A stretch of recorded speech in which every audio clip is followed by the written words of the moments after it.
Vitamin D जो एक chemical है और इस विटामिन डी का नाम आपने भी सुना होगा।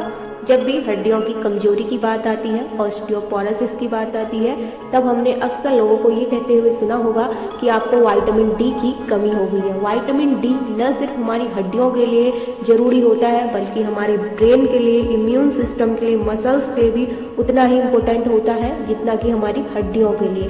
विटामिन डी अनेक पदार्थों से हमें मिल सकता है, लेकिन विटामिन डी का सबसे अच्छा स्रोत माना जाता है सूर्य का प्रकाश। सर्दियों में खासकर सूर्य का प्रकाश हम अच्छे से नहीं मिल पाता है, या फिर अक्सर वो लोग जो किसी ऑफिस वगैरह में काम करते हैं वो दिन की धूप नहीं ले पाते हैं, या फिर सुबह की रोशनी नहीं ले पाते हैं, या फिर वो स्टूडेंट जो रेगुलर स्कूल जाते हैं और जिनका कॉलेज वगैरह चलता है, जिनकी क्लासेस चलती हैं, वो धूप में नहीं बैठ पाते हैं। तो ऐसे लोग क्या करें, इनके लिए क्या क्या ऐसे स्रोत हैं जिनसे विटामिन डी को पूरा कर सकते हैं। विटामिन डी हमारे लिए बहुत ज़रूरी होता है। आपने हड्डियों की मजबूती के लिए सिर्फ कैल्शियम का नाम सुनते आ रहे होंगे कि कैल्शियम की कमी के कारण हड्डियां कमज़ोर हो गई हैं, आपको हड्डियों की प्रॉब्लम हो गई है, घुटनों में दर्द है, कमर का दर्द है। लेकिन कैल्शियम के जितना ही महत्वपूर्ण होता है हड्डियों के लिए, हमारी मांसपेशियों के लिए, विटामिन डी, क्योंकि कैल्शियम के घुलने में हमारी बॉडी में जो हेल्प करता है वो विटामिन को अवशोषित करने के लिए विटामिन डी बहुत ज़्यादा इंपॉर्टेंट रोल प्ले करता है। अगर हमें विटामिन डी की कमी है तो कैल्शियम भी अच्छे से हमारी बॉडी में काम नहीं कर पाता है, कैल्शियम भी अच्छे से हमारी बॉडी में अवशोषित नहीं हो पाता है। अब विटामिन डी का सबसे अच्छा स्रोत सूर्य का प्रकाश है, ये सभी को पता होता है, लेकिन इसको कैसे लेना होता है ये नहीं पता होता है। खासकर लोग सर्दियों में स्वेटर कपड़े इतने पहन के धूप में बैठ जाते हैं और वो सोचते हैं कि हमारा विटामिन डी तो सूर्य से ही पूरा हो जाता है, लेकिन ऐसा बिल्कुल नहीं है। यदि आप 4-5 घंटे भी ऐसे सूरज की किरणों में बैठेंगे तब भी आपका विटामिन डी नहीं पूरा होगा, क्योंकि विटामिन डी को लेने के लिए सूर्य का प्रकाश हमारी चमड़ी पे पड़ना चाहिए, हमारी स्किन के ऊपर प्रॉपर तरीके से पड़ना चाहिए, तब ही हमारी बॉडी विटामिन डी बना पाती है।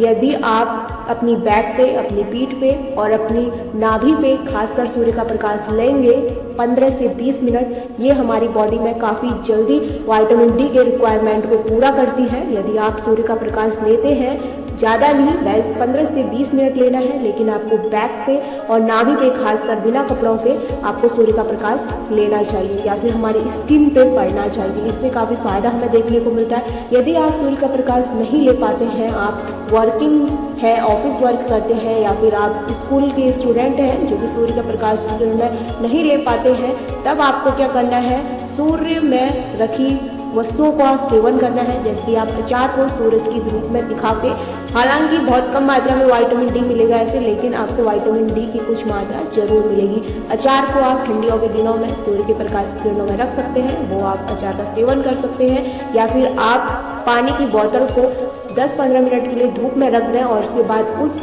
पानी का सेवन कर सकते हैं। या फिर कई चीज़ें ऐसी होती हैं जिनसे हम विटामिन डी की कमी को पूरा कर सकते हैं, वो है मशरूम, खासकर धूप में उगाए हुए मशरूम। यदि इंडोर किए हुए मशरूम का आप सेवन करते हैं तो इससे कोई फ़ायदा नहीं है, इसमें कोई विटामिन डी नहीं मिलेगा। मशरूम को खरीदते समय इसकी पैकेजिंग में इसकी न्यूट्रिशन वैल्यू का आप जरूर जांच कर लें, तभी मशरूम खरीदें। अगर आप विटामिन डी के लिए आप खासकर मशरूम को खरीदते हैं तो अंडा, एग के वाइट वाले हिस्से में प्रोटीन की ही अत्यधिक मात्रा होती है, लेकिन जो एग यॉक होता है उसका जो पीला हिस्सा होता है उसको आप जरूर खाइए, उसमें भरपूर मात्रा में आपको विटामिन डी देखने को मिलेगा। यदि आप मछली खाते हैं तो मछली में भी हमें पर्याप्त मात्रा में विटामिन डी देखने को मिलता है, या फिर आप फोर्टिफाइड दूध का सेवन कर सकते हैं जिसमें ऊपर से विटामिन डी को मिलाया जाता है। ऐसे ही आजकल मार्केट में जूसेस वगैरह आते हैं जिसमें फोर्टिफाइड जूस जिसको हम कहते हैं और जिसमें ऊपर से विटामिन डी को मिलाया जाता है। आप ऐसे जूस या दूध वगैरह पी सकते हैं, फोर्टिफाइड दूध या फोर्टिफाइड जूस का सेवन कर सकते हैं।